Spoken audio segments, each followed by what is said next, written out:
우리가 하나님을 믿는다는 것은 하나님과 관계를 맺는다는 것이죠. 관계를 맺으면은 마음에 불안이 있으면 좋을까요? 평안함이 있으면 좋을까요? 평안함과 안정감이 중요하지요. 이것을 보통 우리가 확신이라고 그러지요. 저를 따라하겠습니다. 나는 하나님이 나를 사랑하시는 것을 믿습니다. 나는 지금 죽어도 천국에 갈 수 있습니다. 내가 기도하면 하나님이 들어주십니다. 내 평생에 하나님이 인도하시고 보호하십니다. 적어도 이런 확신이 있습니까? 없습니까? 대답이 조금 뭔가 지금 확신이 결여된 대답이라, 하나님과 우리의 관계가 정상적이라면은 항상 이 확신이 깔려 있단 말이죠. 그렇죠? 그런데 여기서 중요한 질문할게요. 그러면 우리가 언제 어떨 때에 이런 확신을 가질 수가 있을까요? 기도할 때에? 우리 보통 당신은 구원받았습니다. 구원의 확신을 가지세요. 그러잖아요. 그럼 언제 구원의 확신을 갖는 거예요? 내가 기도하면 이거 하나님 꼭 들어주신다는 확신이 응답되기 전에도 우리한테 오지요. 어떨 때에? 제가 질문에도 대답을 하지 않으니까 성경을 보겠습니다. 오늘 성경, 자, 그 다음 기절 보세요. 다 같이 시작. 자녀된 이 여러분, 우리는 말이나 혀로 사랑하지 말고 행동과 진실함으로 사랑합시다. 이렇게 함으로써 우리는 우리가 진리에서 났음을 알게 됩니다. 또 우리는 하나님 앞에서 확신을 가지게 될 것입니다. 언제 뭐 할 때? 서로 사랑할 때. 잘 기억하세요. 이게 정답입니다. 마음에 확신이 없으면 자꾸 기도하잖아요. 그것도 좋은 방법이에요. 그렇지만은 요한 1서의 가장 정답은 뭡니까? 우리가 하나님을 사랑하고 우리 신앙의 동료들을 사랑할 때에 여기에서 오는 확신은 가장 강력하고 확실한 것이다. 아멘. 예수님 말씀하셨잖아. 요한복음에서 14장에서 너희가 서로 사랑하면 어떻게 된다고요? 너희가 내 제자임을 알게 될 것이다. 사람들도 알게 될 것이고 너희들도 알게, 확신이 그냥 온다는 겁니다.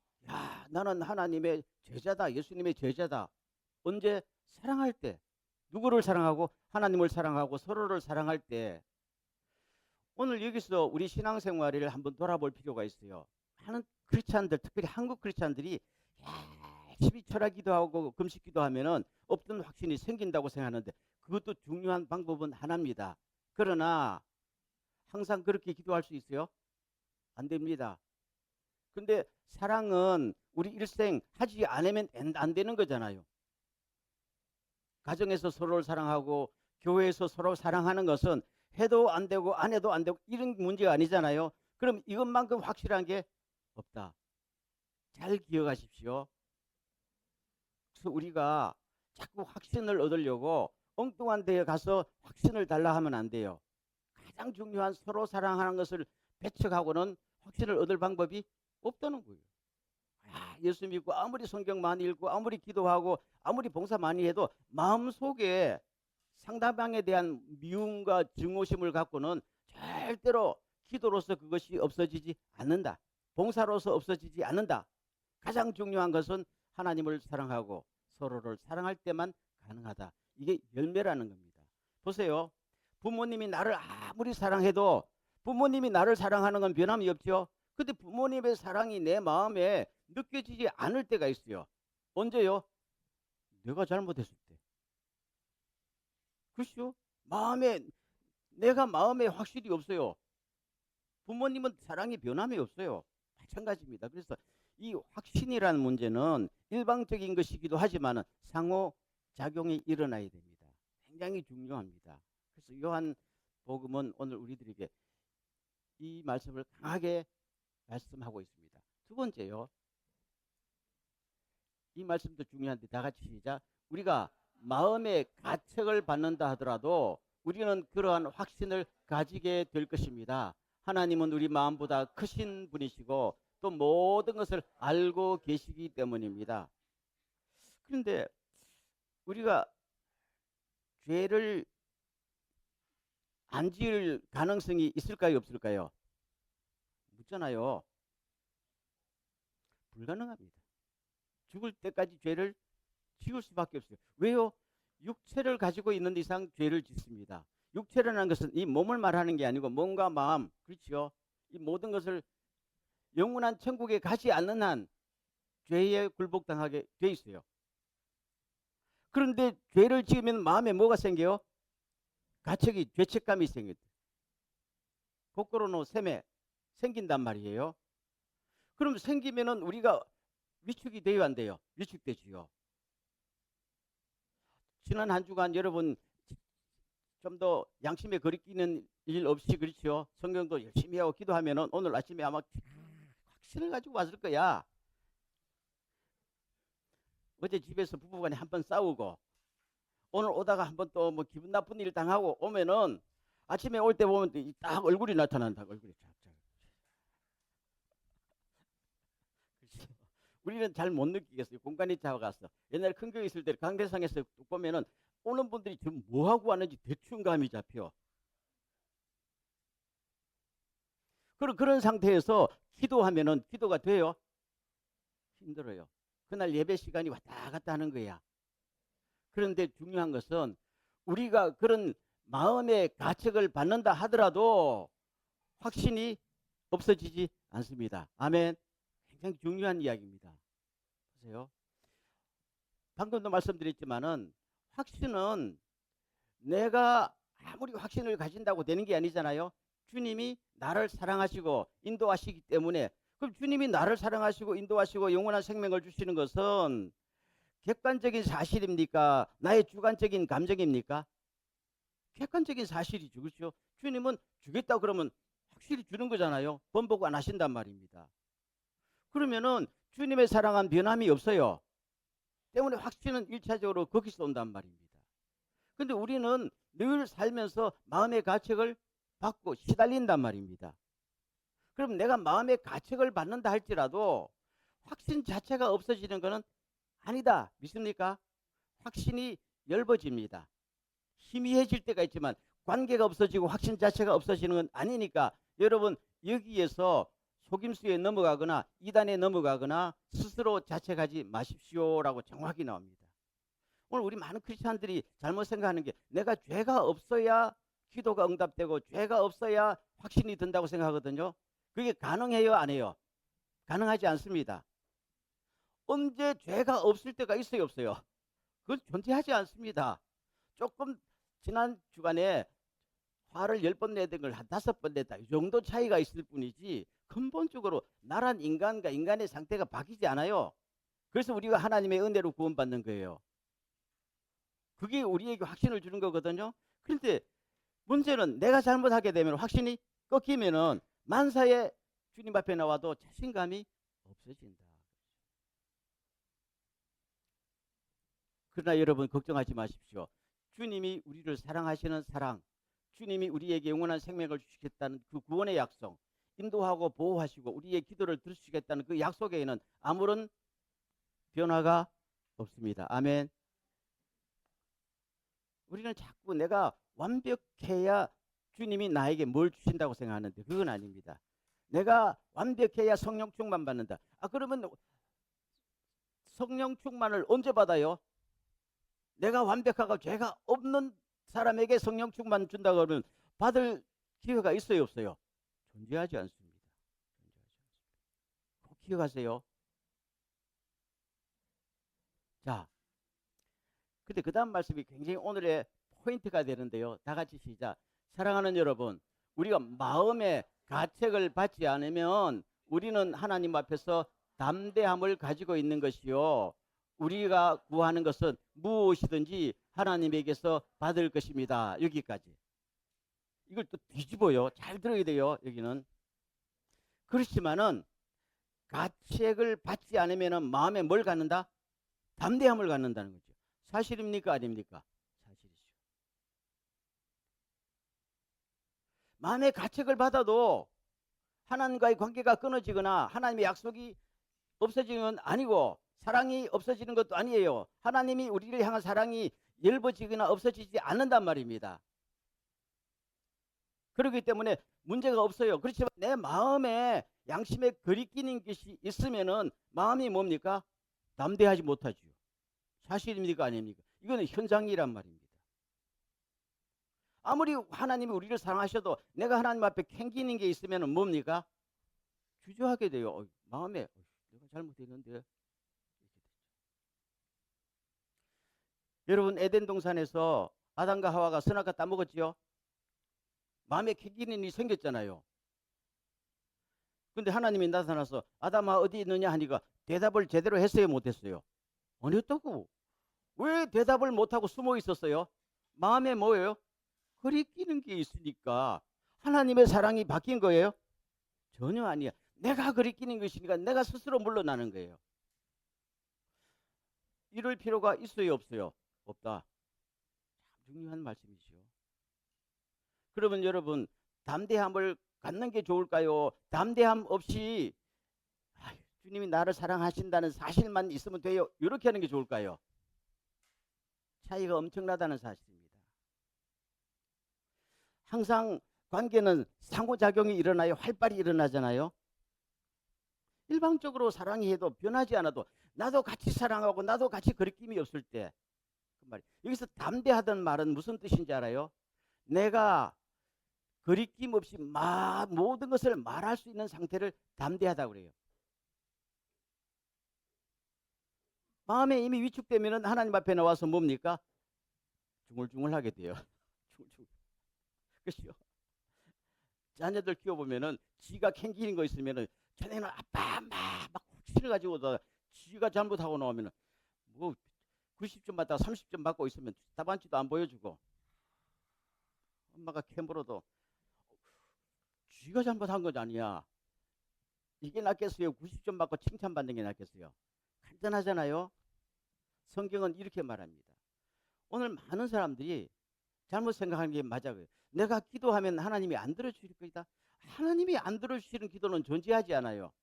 믿어야 믿어요. 믿어요. 근데 내가 캥겨서 이거는 기도하면 안 들어주실 거야 해도 소용없을까? 지가 다 판단을 내려버리니까 기도를 방해하는 것은 내가 스스로 방해하고 내 마음에 있는 양심의 가책이 방해해요. 그러다 보면 악한 영의 세력이 확 들어오게 되면 무너지기가 일수란 말이에요. 대단히 중요한 말씀을 하고 있습니다. 그래서 마지막 보십시오. 다 같이 같은 말인데요. 그 다음에 보세요. 똑같은 기절입니다. 제가 읽게요. 사랑하는 여러분, 우리가 마음의 가책을 받지 않으면 우리는 하나님 앞에서 담대함을 가지고 있는 것이요. 그랬죠? 맞아요. 그 다음 말씀이에요. 그 결과로 우리가 구하는 것은 무엇이든지 하나님에게서 받을 것입니다. 아멘. 굉장히 중요한 말씀을 하고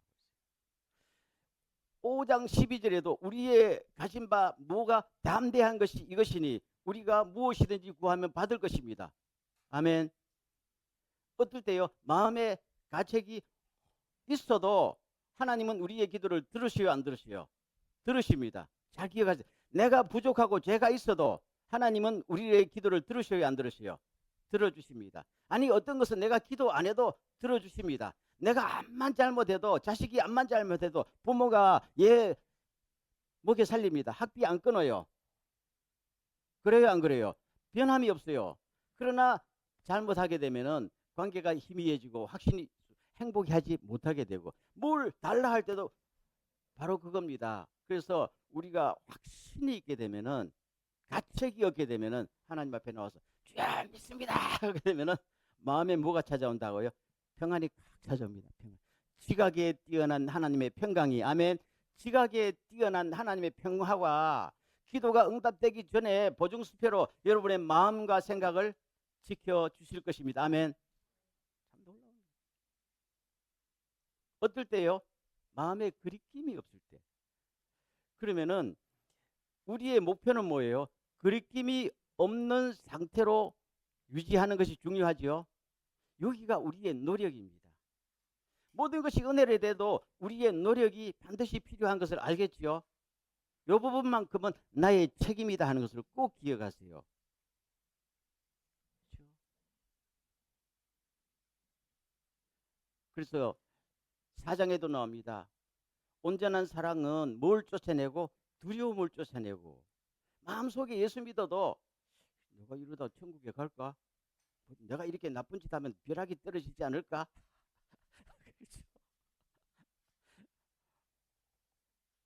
마음속에 뭐가 있어요? 예수 믿어도 마음속에 두려움이 있고 불안이 존재한데, 만약에 내 마음속에 주님과 나의 관계가 확실해지고 사랑이 있고 이웃을 사랑하게 되면은 마음속에 뭐가 나타나죠? 두려움이 없어지고, 나중에 하나님 앞에 심판대에 섰을 때라도 전혀 문제가 안 생깁니다. 이렇게 사는 것이 행복한 거잖아요. 그래서 이 제목이 마음이 담대하게 되면은 행복하다라고 제가 썼어요. 신앙생활 할 때 늘 내가 지금 이렇게 신앙생활하면 안 되겠지. 이렇게 신앙생활하다 나중에 반드시 뭔가 하나님이 한번 팡 치실 날이 올 거야. 이 마음에 뭐가 있었기 때문에, 가책이 있기 때문에. 가책이란 원래 뜻이 뭡니까? 내 스스로 나를 유죄 판결하는 걸 말합니다. 저를 따라해보세요. 저를 따라해보세요. 내가 생각해봐도 내가 잘못했다. 이게 가책이야. 이거면 내가 생각해도 내가 괜찮다라고 바꾸면 될 거 아니에요. 여기는 나의 적극적인 노력이 필요하다. 그렇죠? 그럼 가장 중요한 노력이 뭡니까? 사랑하는 거예요.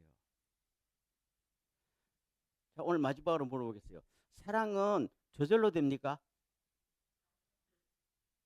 노력해야 됩니다. 10대 후반에 어떤 여자를 만나가지고 그냥 첫눈에 반했다. 이거는 노력 안 해도 돼요.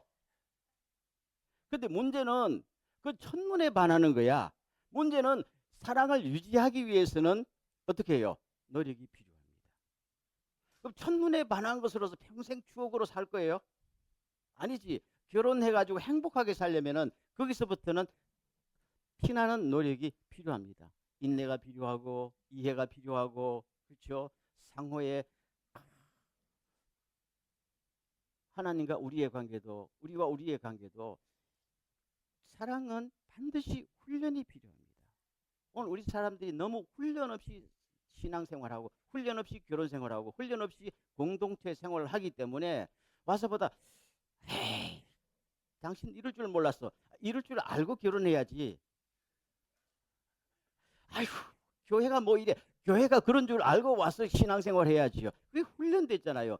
그래서 내가 어떠한 경우에도 상처받지 않고, 그럼에도 불구하고 내가 상대방을 포용하고 상대방을 사랑할 줄 아는 그 능력을 훈련하는 것이 크리스찬의 특징입니다. 아멘. 우리 크리스찬이라는 것이 누가 상처를 주면 상처를 받고 거꾸로 줬어. 아, 내가 그럴 줄 몰랐다.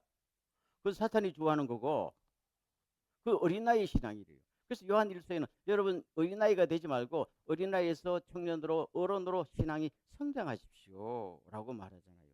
그럴 때는 가장 중요한 게 사랑이 훈련될 수 있길 바랍니다. 제가 전에도 말씀하셨죠. 하나님이 우리를 사랑하는 아가페의 사랑은 감정적인 것을 넘어서서 의지적인 사랑이라고 했죠. 내가 너희들을 사랑할 것이다 라고 마음을 먹으면 어떤 대가를 치더라도 사랑을 하고야 마는 것이 하나님의 사랑이에요. 내가 너희들을 사랑한다면은 우리가 아직 죄인 되었을 때, 그렇죠? 우리가 괜찮을 때가 아니고 우리가 아주 죄인 돼서 가능성이 아예 없을 때도 자기의 독생자를 밀어놓고서 우리를 살리겠다는 하나님의 그 의지적인 사랑, 이걸 아가페의 사랑이라고 그랬어요. 이거는 그냥 되는 게 아니란 말이에요. 그렇죠? 그래서 우리가 사랑할 때 항상 사랑은 보랏빛으로 찬란한 게 아니에요. 사랑에는 어떨 때는 고통이 따르고 인내가 따르고 부끄러움과 굴욕이 따라요. 주님은 우리를 사랑하려고 십자가에서 그 모진 부끄러움을 다 참으셨잖아요. 왜요? 사랑 때문에. 그렇죠? 그래서 사랑의 결과로 우리가 사는 거 아니에요? 때문에 우리도 이 사랑이 그냥 되는 게, 분위기 좋은 것이 사랑입니까? 아니에요. 사랑이라는 것은 원수를 갚지 않고 상대방을 존중하고 희생을 할 줄 알고, 그렇죠? 오히려 굉장히 의지적인 말이 많아요. 오늘 우리가 잘못하는 것은 바이블 스터디 할 때 뭘 나눌 때는 굉장히 기분이 좋은데 그때는 얼굴이 다 천사 같아. 근데 회의하거나 뭐 할 때는 또 이상하게 악마처럼 변하더라고. 그건 아니지. 그렇죠? 예배할 때의 분위기 좋은 것처럼 우리가 회의할 때 같이 일하고 의견 수렴할 때도 늘 인내하고 참을 때 거기서 뭐가 된다고요? 사랑이 완성이 되는 겁니다. 사랑이 완성이 되면은 나도 모르게 내가 구원받았구나. 오늘 죽어도 나는 문제없다. 이 위기 속에서도 하나님은 나를 반드시 인도합니다. 아멘. 내가 기도하면은 오늘 안 들어줘도 내일은 반드시 들어줍니다. 내가 A를 기도하면 하나님이 A를 안 주더라도 더 좋은 B를 주십니다. 믿습니까? 이 확신이 내가 40일 금식 기도한다고만 생기는 게 아니에요. 가장 중요한 것은 주님을 사랑하고 우리를 서로 사랑할 때에 사랑하는 감정적인 것을 넘어서 훈련을 통해서 열매를 맺는 것이다. 아멘. 오늘 이 말씀 속에서 앞으로 이 말씀을 가만히 마음속으로 한번 받아들여 보십시오. 우리 많은 크리스찬들이요, 저나 여러분들이 숙제 중에 하세요. 저도 목회자지만은 늘 어떨 때는 확실히 막 아니 목사님도 흔들려요. 안 흔들리는 사람이 누가 있어? 그렇죠? 흔들립니다. 사도 요한이 왜 이런 말을 했을까요? 왜 이런 편지를 굳이 썼을까요? 당시 AD 1세기에 에베소를 중심한 그 교회 공동체에도 똑같은 문제가 발생했기 때문입니다. 이단이 들어와가지고 막 신앙을 흔들어놓고 너 그렇게 살면 구원 못 받아. 그렇죠? 이렇게 따라야 구원 받아. 그러니까 이단으로 넘어간 사람들이 많았고 교회 안에 또 막 당시에도 유행이 있었어요.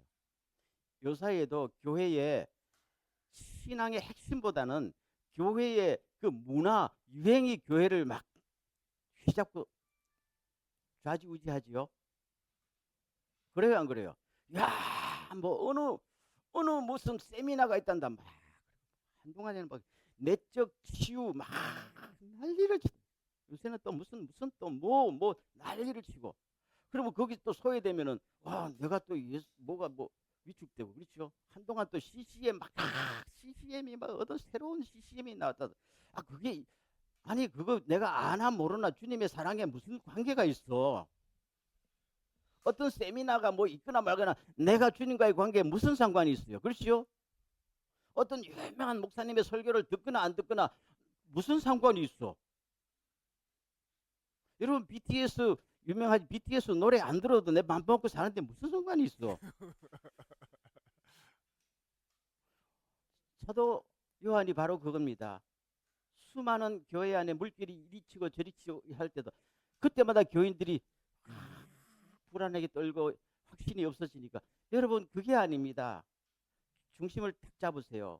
첫째, 주님이 여러분을 사랑하는 데는 아무 변화가 없습니다. 이걸 깨닫고 확신을 가지십시오. 그리고 마음에 가책이 있어도 사랑에는 변함이 없으니까 계속 밀고 나가십시오. 그러나 여러분 마음에 가책이 없이 조금 더 하나님과 나 사이의 관계를 좁히고 친밀하게 할 수 있다면 놀라운 역사가 일어납니다. 아멘. 축복을 넘어서 행복으로 갑니다.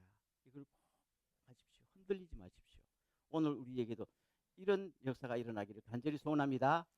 이 시간 한번 기도할 때 주님 나에게도 구원의 확신, 사랑의 확신, 또 영원한 생명의 확신, 하나님 인도와 보호하 하나님이 나를 들으시고 기도를 들으신다는 이 확신이 내 마음속에 넘쳐나게 하여 주시고 흔들리지 않게 하시고 나가서 담대하게 행복하게 신앙생활을 할 수 있도록 우리를 축복하여 주옵소서.